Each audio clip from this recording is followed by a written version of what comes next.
Okay, well, we're going to continue to go on at this point. Hopefully everyone can see and hear and all that stuff. It says it's working. It says it's recording, so we're just going to continue on at this point, and hopefully things will be okay. Anyway, today is the Thought Leadership Mastermind Module 3 about assembling your ultimate innovation partners or your marketplace orchestra.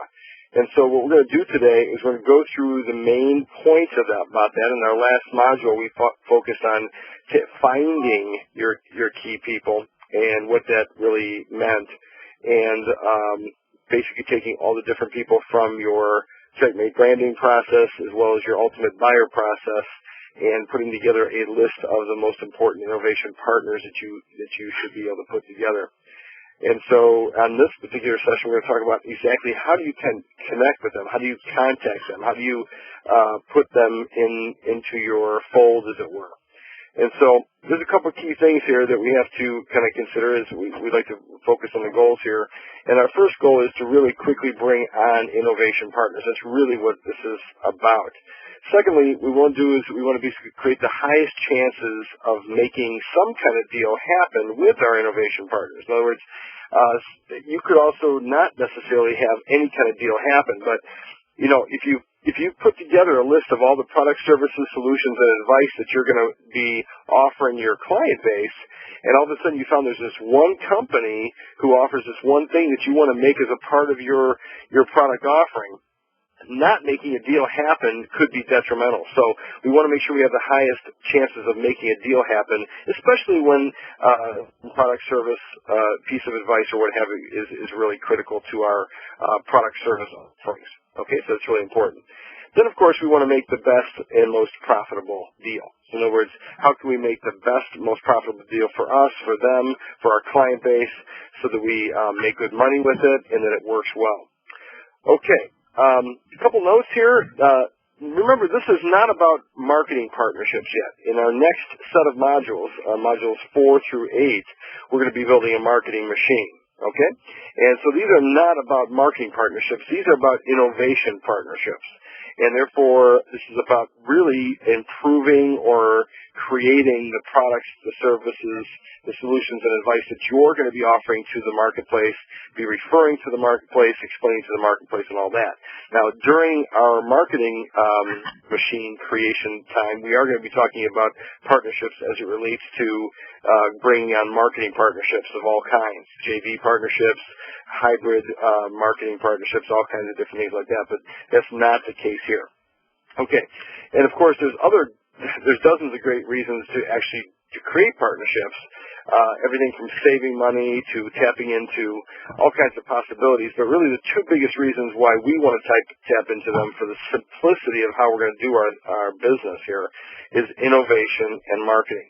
What that means is we want to deal with both creating innovation partnerships and then eventually in our other sections we're going to talk about marketing partnerships.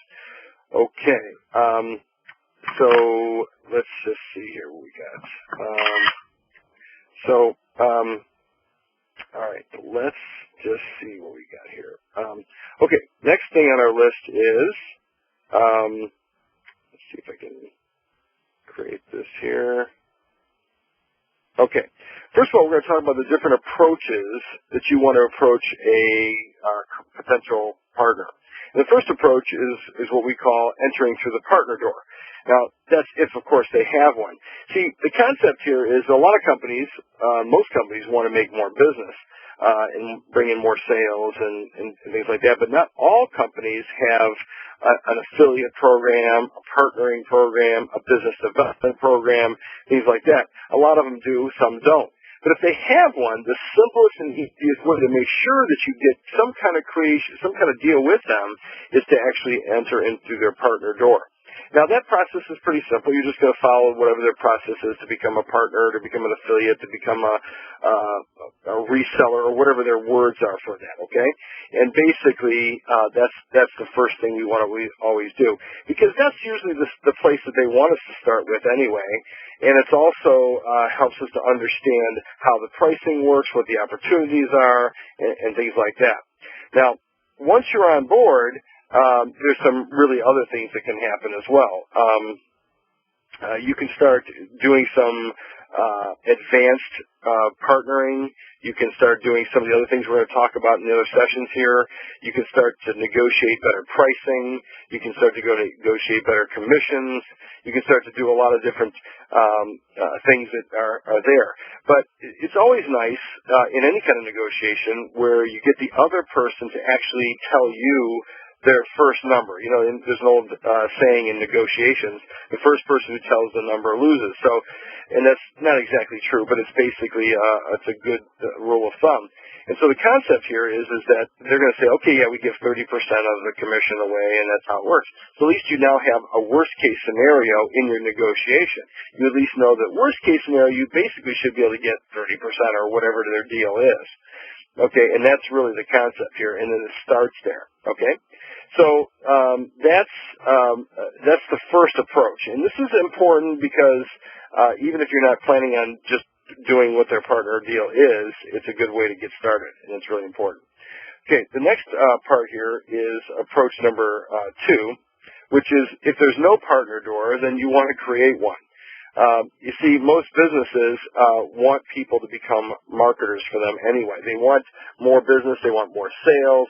Therefore, somebody, in some way or fashion, they want maybe a salesperson. They want a marketing director. I can't tell you how many companies I've been able to go into and actually become a channel development person for them. So I say, look, you know, we have a whole new way that your business could be marketed to a different group of people, and therefore we kind of like a channel manager for them. We actually not manage all of their channels, but manage a specific channel. And so what you do here is you approach these people and say, look, I have a way for you to be able to create more business from a select group of people that I'm involved in, and I think it would be very helpful to you, and maybe we could discuss potentially working together in that capacity. So what you do is you really say, look, I'm looking to be a partner of yours. I'm looking to be a business partner, not an actual partner. You don't want to be a financial partner with them necessarily. And you may be an affiliate. You may just be a referral partner where you can refer business to them. It really depends on what kind of product or service or solution or advice it is, okay? But the whole point is you approach them from that perspective, and you'd be surprised how easy that is for companies that don't even necessarily think about that. One of the most important things to remember here is that most companies want to sell more stuff, and they're open to selling other products and services to having other people sell their products and services. So it's not really hard. You just simply try to create a relationship with them by simply talking about how you have some complementary services, things like that. Now, if it's confidential, you're going to want to make sure that, in other words, if your market is confidential, you're going to then want to do some things like maybe an NDA. You may want to talk to an attorney about that. I'm not an attorney. I'm not giving you legal advice. But you may want to do that in some cases. But again, remember, anytime you do that kind of stuff, it tends to not necessarily create a good fuzzy feeling when you start making people sign agreements before you talk, right? At the same time, you can say, look, maybe you have a number of different markets, and you could pick one that's not necessarily the best one, but just one of them that you can use as a starter explanation type of market that you want to go after. And you have some other ideas of your clients or client base or whatever that may be. The key here is to open up the door, talk to them about, is there a way for you to get compensated for basically bringing business to them? Now, of course, there's a million ways of making this happen. Some of them we're going to talk about here, but these are the general ones we're talking about.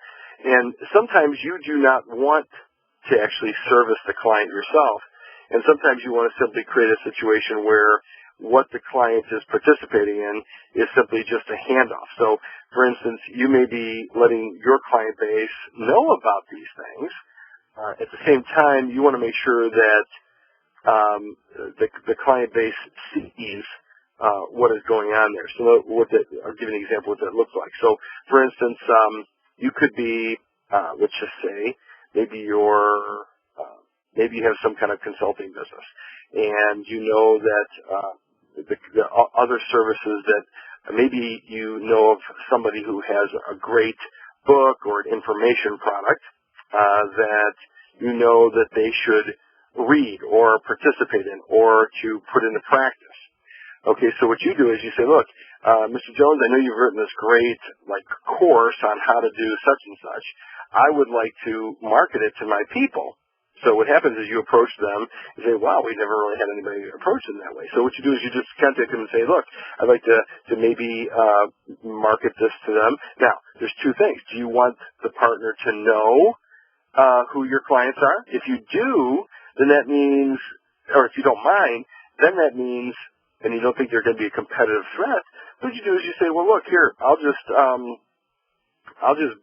buy them from you. We're going to talk about that as an example. Or you find some way to have them, you buy in bulk or something like that. If you don't care, then you could just refer them over to them, and every referral turns into some kind of referral commission or something like that. Now, when it comes to advice type of things, believe it or not, publishers, I don't know if you know this or not, but publishers only tend to give about 10% to the person who's written the materials. So we're going to talk about licensing here in a few minutes, but that's probably a better situation in a licensing kind of capacity. If they're not interested in that, they just want to sell their product, then in a product situation like that, a 50-50 split is a very normal, and there's nothing wrong with the person knowing the person's name if you're splitting it 50-50. At the same time, you got to be concerned about it. But the whole point is, if there's no partner door, you can easily create one by contacting them and saying, look, how can I get compensated for marketing some of your services?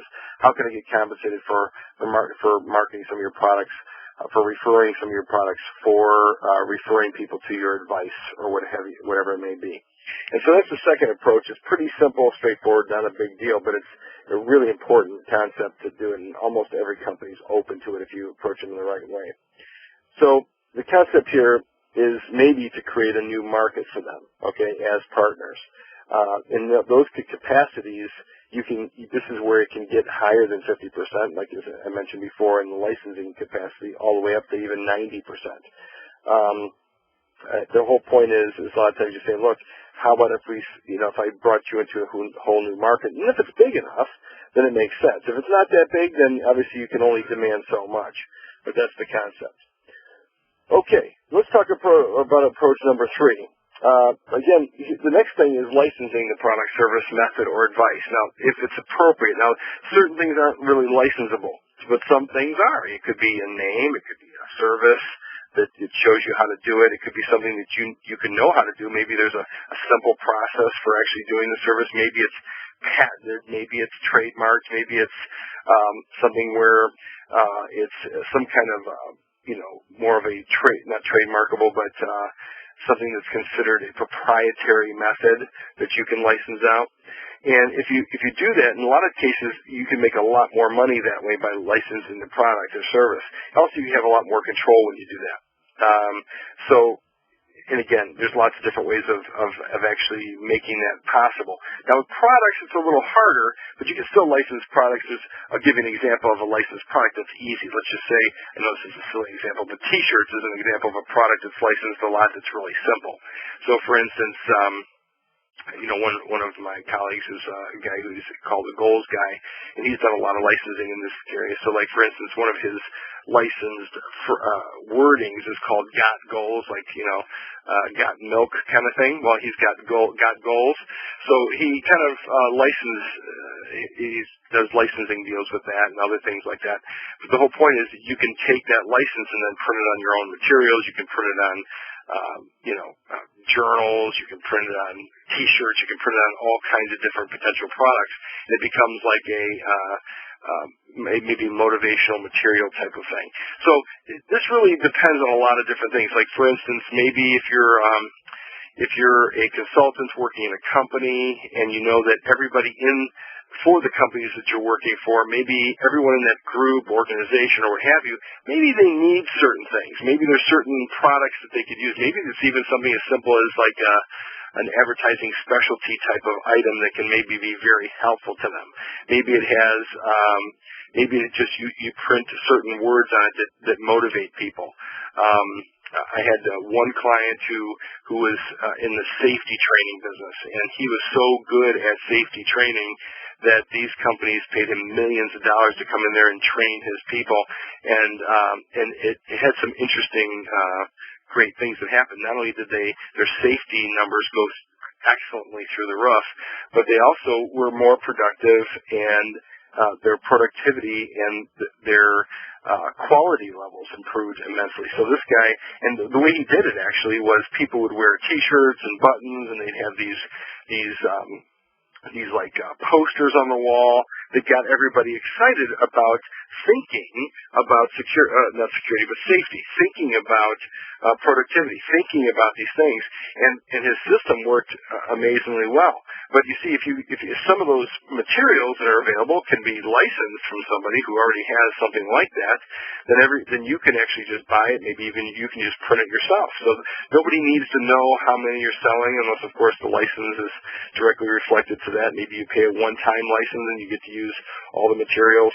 But the whole point is that you can find all kinds of products, services, and things that can really help in a big way by just doing this approach. It's really that important. And it's, of course, perfect for, like I said, information product add-ons, because any kind of, and that could be like I said, signs and motivational messages and all kinds of stuff like that, but also obviously full books or courses and things like that, because it's really easy to license those kind of things.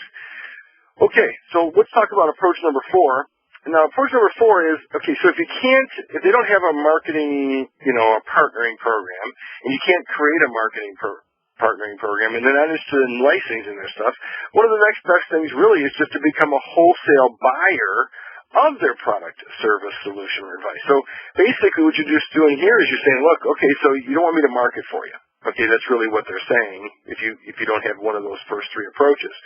So what happens then is that you say, well, look, let me just buy then these things, and then I'll make them available to my clients.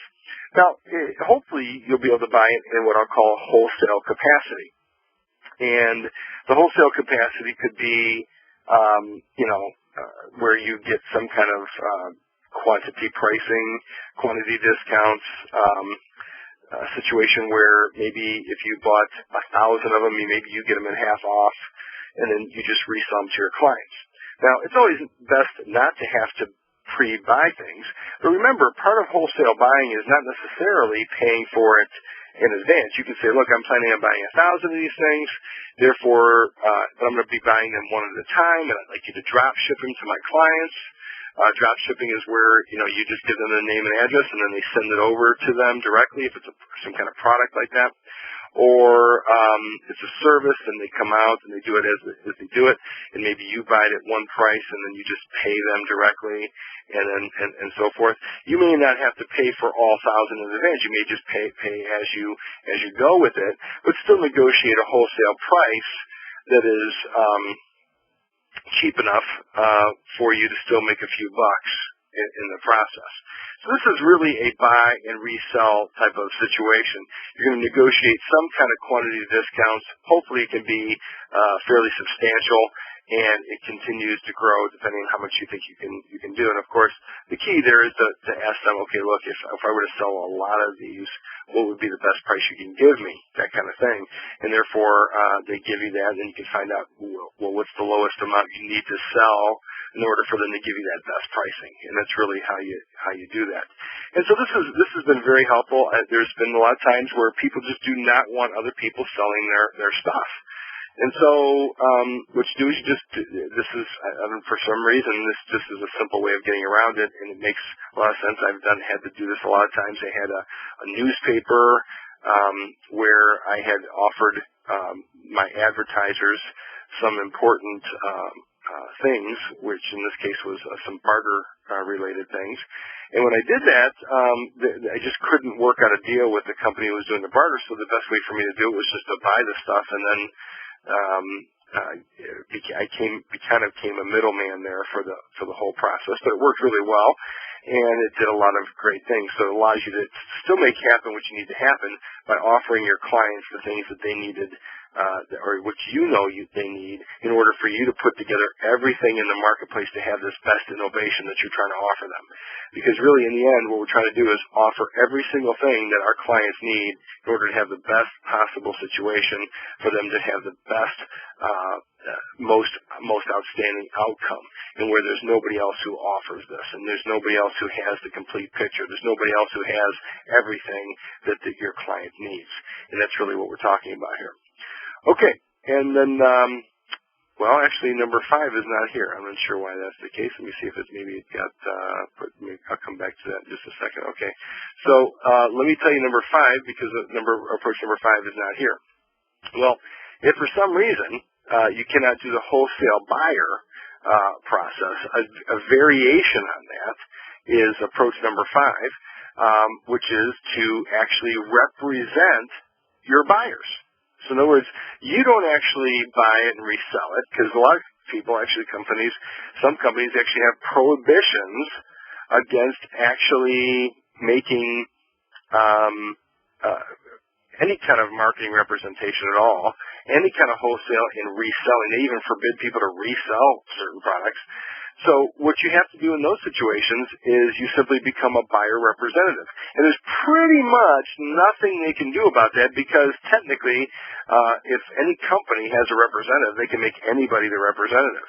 And so there's not a whole lot they can do. Now, if it gets that adversarial, then obviously you may have problems. But at the same time, as you say, look, I'm just making sure that my clients get this particular service. Therefore, I'm calling on their behalf. I'm representing their interests in this case. You're kind of like a buyer's agent. That would be that happens like in real estate. This happens in a lot of different things where somebody represents the buyer. This happens with legal situations where you have somebody who is as an example, becomes has a power of attorney to act on their behalf for one specific type of transaction, to negotiate on their behalf for a transaction, whatever the case may be. The key there is that now there's a couple key elements that are important there. The first key element is that they have to kind of allow even that, but most of the time they won't have any problem with that, because you're just buying something and you're just representing the buyer, and the buyer obviously has no problem you representing them. But the beautiful thing is that you're doing something for the buyer that the buyer may need. Remember, we talked about in the past, I think we talked about the Nordstrom example, where the guy walks in and he's looking for a specific type of perfume for his wife. And so the Nordstrom clerk says, you know what, I'm sorry, we don't offer that, but I'll tell you what, how long are you going to be in the store? And the guy says 15 minutes. He says, okay, why don't you come back, and we'll see what we can do to help you out. Anyway, the guy comes back, and she's already got this gift wrap package for him, and she says, here you go. And he says, what's that? He says, well, that's the perfume for your wife. And he says, well, I thought you didn't offer that. He says, we don't, but what we did was we went across to the street, to the competitor and bought it from them, because we'd rather you buy it from us. Well, you could do the same thing. That's like a wholesale buyer situation. Now, they may not have made any money on that. In some cases, when you become the buyer's agent, you may not make money on it. Now, you may be able to, depending on what type of product, service, solution, or device it is, you may be able to simply do that. Now, if you're I'll give an example. If you have like a client relationship where you have a retainer or something like that, and where you can spend their money on certain things like a lawyer does. An example of this would say, look, I think you really need to have this book or something like that, and you simply go to Amazon, you buy the book, and then you have it shipped to them, right? Well, that would be an example of you being a buyer's broker for them. You had some of their money in your account that you can spend as a part of your retainer, and you spent the money and you acted on their behalf and sent them a book that you felt that they needed. So that's an example of how that works. But that could be working in any type of product, any kind of service. If it's a more complex transaction, then you could even charge them. You say, look, it takes me about 5 hours to orchestrate this type of a buyer-agent situation, but you really need it. But if you were to do it, it maybe take you 10 hours, and you probably wouldn't do it right.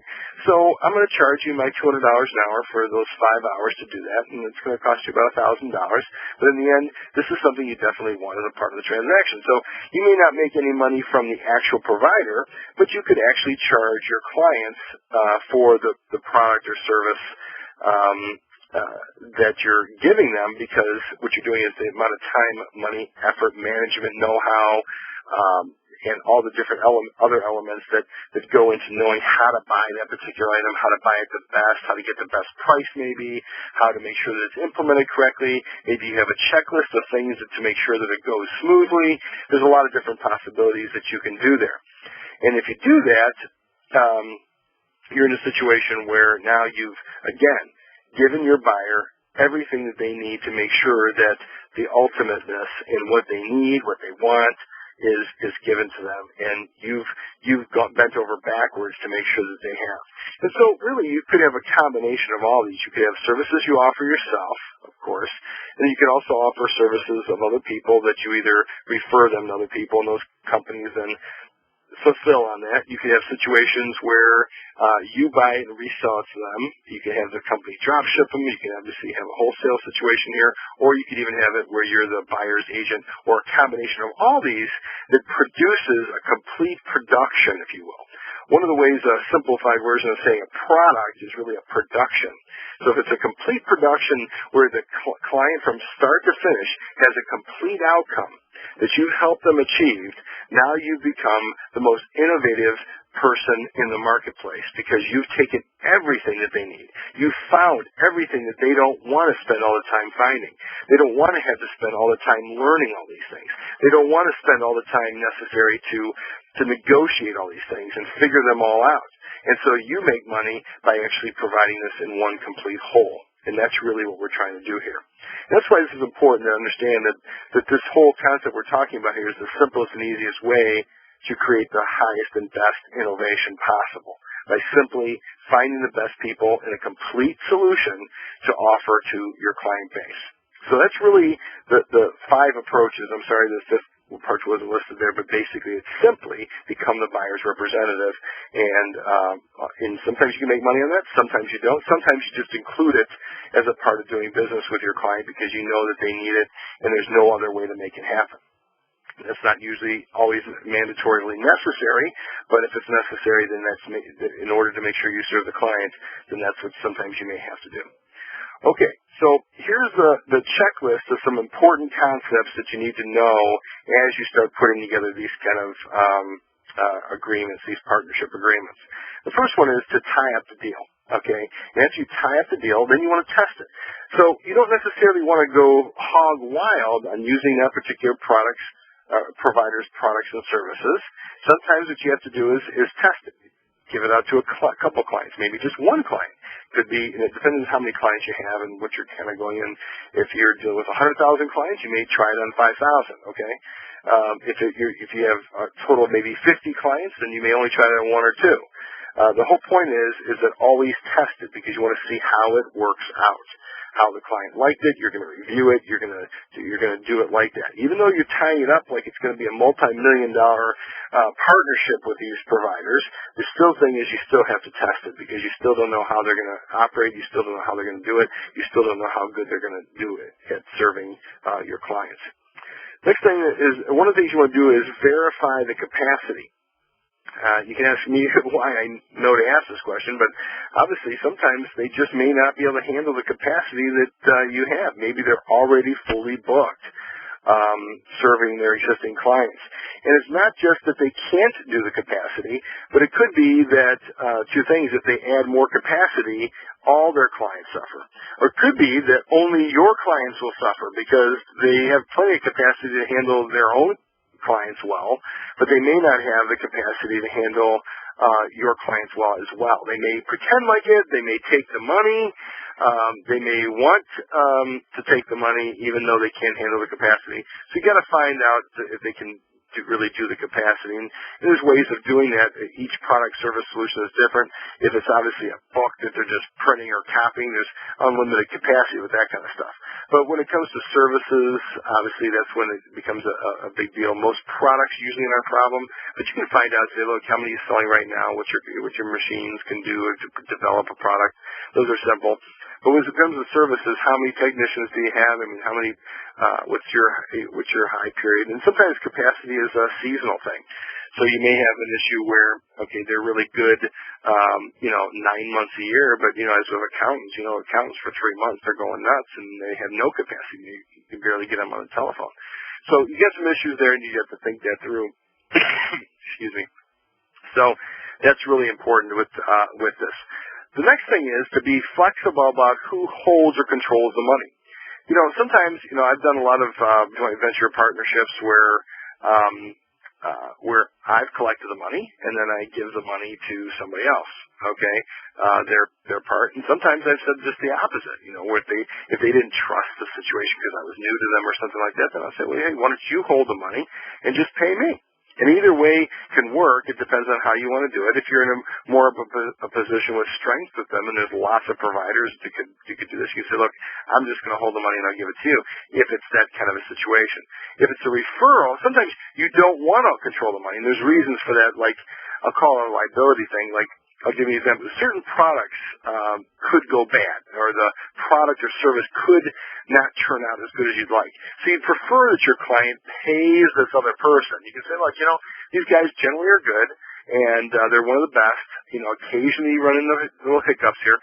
So you give caveats to your clients, and then they pay them. And if they don't provide the service well, it doesn't look like you're the one in the middle kind of being involved. And with certain services like that, one of the reasons why you'd want them to control the money is because if it turns out bad sometimes, then you'd want to be, I'm not saying you'd ever really want to refer business that could go bad, but there's certain things that just aren't 100% perfect. There's certain services, there's certain things that in the end can sometimes not be perfect, okay? And still somebody has to do them. And sometimes they're really good with certain types of clients, but they're not really good with others. So what happens is that they pay the provider, and then the provider pays you your commission. That's a better deal there, because if they mess up, at least it looks like it doesn't look like you're as much in the middle, and therefore you're as much responsible. This is a situation in a marketplace orchestra where you're going to say, you know what? Boy, John used to play the violin really good, but you know what? I think we're going to replace him now and bring in a different provider, okay, because this particular provider will work a lot better in this situation. So now you see the value of this marketplace orchestra with you being the conductor. You're actually now saying, you know what, he was a really good violinist in the past. He's done a great job in the past, and you still love him as a human being and all that. He may be a great guy, but, the fact is that he's not really cutting it anymore, and we really have to make sure that you as one of our clients is taken care of. So we've decided to bring on somebody else in this capacity. So that's really what's kind of going on there, and it's important that you think that through. But on the other side, if it's almost 100% that it's going to be a no-brainer, and you want, and the cash flow is important, if it's a high-ticket thing, there's all kinds of possibilities. I had one joint venture partner where I was bringing in $100,000 a month from it, and 50% of it was theirs, and I didn't have to pay them for 60 to 90 days. And so that was very good on the cash flow, as you can imagine. So, but if it was the other way around, where we'd sell something and all of a sudden we have to wait 60 to 90 days, that wouldn't be as good. So, as you can see, that's an important situation. Now, if you also know that there's, like in our case, a lot of times with information products, when it comes to a guarantee, if there's a guarantee period, we don't pay anybody until after the guarantee period is ended. So we control the money, and then after the time period is over, then we pay everybody, and everybody's good. So that's really got some things that you got to think about, but you got to be flexible about it, because sometimes providers aren't trusted yet. They don't know that they can trust you, or vice versa. And so you have to be flexible with that as you start developing these things. Okay, the next one is that obviously if they're holding the money, you have to have some kind of monitoring, auditing privileges, where you can see what's going on, you can see how much the person's bought, especially if you make money on a long-term ongoing basis, and if it's a substantial amount of money, then obviously you want to do this, and you want to handle this with kid gloves a little bit. And a lot of times it's pretty easy to do, because you could just, one way of doing it is actually just to talk to your own clients and being upfront about this. I'll give you an example. So, for instance, say you're referring a certain company, and you say, look, every time I refer them, I'm also going to give you some good feedback on how they liked your service, and because every month we're going to call them and ask them how they liked the service, and were they happy with the pricing, were they happy with this and then, all that stuff, so you can kind of get a report on what that's all about. Well, and then vice versa, I'd like you to give us a report on how much they're paying and are they paying on time and things like that, so we can help you make sure that they get paid on time. This way they know that everything's kind of open and transparent, and that you're going to be talking to the clients, and you're going to be trying to help them with the clients, and then they can give you a report of what's going on. This way it's all open on the table, and they know that you're going to know what's going on with the monies, so that there's no shenanigans going on. Now, sometimes I'll admit, you just don't get paid all the time. I have people who have done work for me, for years. It takes us sometimes years to get paid. And they tell you, they're well-meaning. They say they're going to pay, and it just takes years sometimes for it to actually get done. They say, well, we're busy right now. Can you call us back? And then we don't call them back, and then 6 months later, then we call them back again and say, oh, yeah, I'm sorry about that. And I say, well, let me get on it and figure out what and then it's just really, it's crazy. But sometimes it could be where it's you're making $100,000 a month on something, and the problem is they're paying you maybe $90,000, and it's $100,000, and you know what? Sometimes you just let it go, because it's you don't have to be too adamant about it, because you're making a lot of money with it, and if you rock the boat too much, they just say just forget it. It depends on how much clout you have and how strong the deal is and things like that. But at the same time, this is why it's so important to have an open, transparent type of situation going on there with every one of your partners, and knowing that you're going to be talking to the client and vice versa. It's a really good way of making that work. Okay, the next thing is to control the deal or the market if you can. The concept here is obvious, but it's important that you remember if you can wrap up a market, if you can tie up a key type of inventory. Maybe you become the sole marketer for somebody, or a sole marketer for a specific type of product. And that means that you're going to get some kind of exclusive deal. Obviously, if you can get an exclusive deal, that's a good thing. You can always give it back to them if you need to or want to. The whole point is that obviously if all of a sudden you start doing really good with something and they know where that's going, then they may become a competitor to you in those areas. So you want to control the deal as much as possible, or the market. Tie up things as much as possible whenever possible. It's not easy to do all the time, but there's ways of improving that. So you just think it through a little bit. And one way of doing that was when we offer somebody else's products and we give them to our clients, we say, look, I'll give you an example. There's a service. There's an online service. And the service kind of walked you through everything. And we said, look, we use the service ourselves. So what I said was, we're going to give you free training about how to use the service using our system. So that means that not only are you going to get this other company's service, but you're going to get how we use that service and how it integrates with everything we're teaching you on everything else we give. So what happens here is that they actually don't want to buy it directly from the company, because the company doesn't know all the other ramifications of all the things and how it connects with everything we're teaching them or giving them or sharing with them. So it's actually better for them to buy it through us, even if they paid more money, but we're not actually usually charging them more money. We're just usually getting a marketing fee or something like that from a company. So it's really important to somehow control the deal. There's all kinds of ways of doing that. Think through how you can do that without stepping on anybody's toes, and at the same time protecting yourself. In the scriptures it says, there's an old saying that says, be cautious as a serpent, harmless as a dove. And the concept there is obviously don't take advantage of anybody, but at the same time be very cautious, because a lot of people will try to take advantage of you, and that's sometimes what the competition in the marketplace brings. Okay, next one is make it easy for them to implement. Okay, so in other words, when you're approaching somebody, especially if it's not one of their own marketing partnership programs, if you're trying to do something for them, say, look, I'm going to make this real easy. I'm going to do all the work. I'm going to do all the marketing. I'm going to collect all the fees. I'm going to bring in the customers. I'm going to do this. I'm going to do this. All I'm going to do is hand you this sheet of paper that says John Doe bought. Here's the money, really simple, and ship it to them, and you're done. That's as simple as it is. Whatever the simplest and easiest way for you to do business together. Because they don't need more headaches, they don't need more tasks, they don't need more projects, they don't need complications. They just want more sales. So the easiest way that you can make that happy for them, the better and easier it is for you to make this deal happen so that you can have these kind of great providers on back. And they're going to love you. They're going to think, man, I'll tell you, I got the greatest job in the world. Like, once a week the guy calls me up and gives me a list of all the sales he made for the week.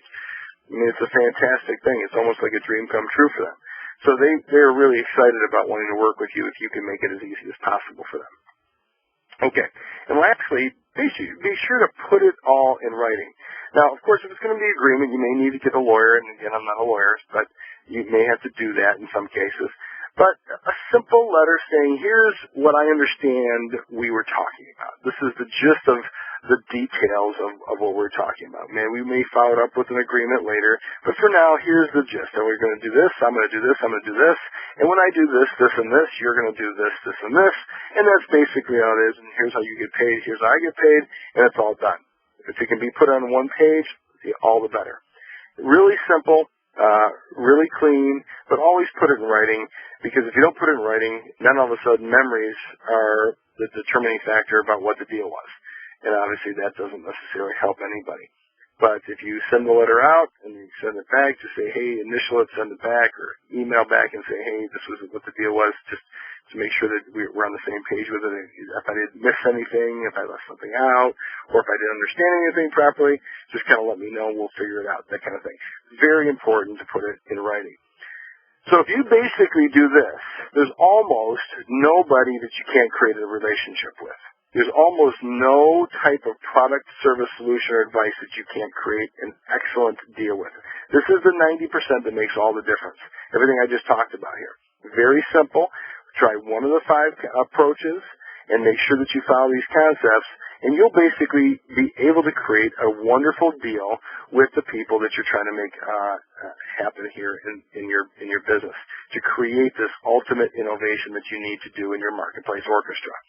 It's so important that you do it. And again, this isn't the marketing side, this is the innovation side, to make sure that you have the best products. You will do well if you can effectively make sure that nobody else in the marketplace can offer what you offer.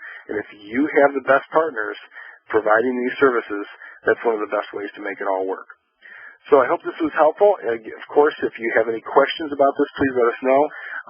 One of the things I want to add here is just remember that I've given all of you guys a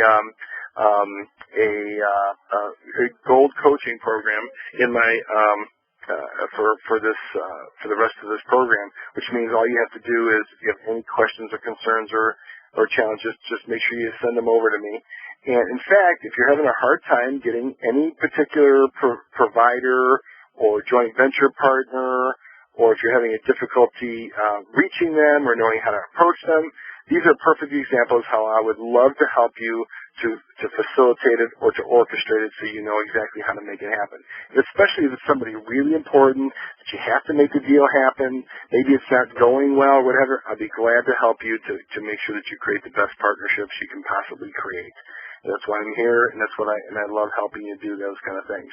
In the meantime, if we don't have questions for next week's session, as I mentioned, we're not going to have a Q&A session if we don't have questions, because most of the questions we're getting right now are very personal, as I kind of mentioned in some of the emails over the last couple of weeks.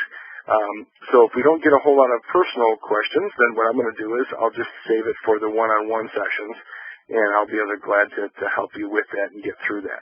Okay? In the meantime, if you have any questions, please feel free to call me. Or email us to it at memberservices@thoughtleadershipmastermind.com, and we will absolutely be excited about taking care of any one of your concerns or questions about making this all work for you.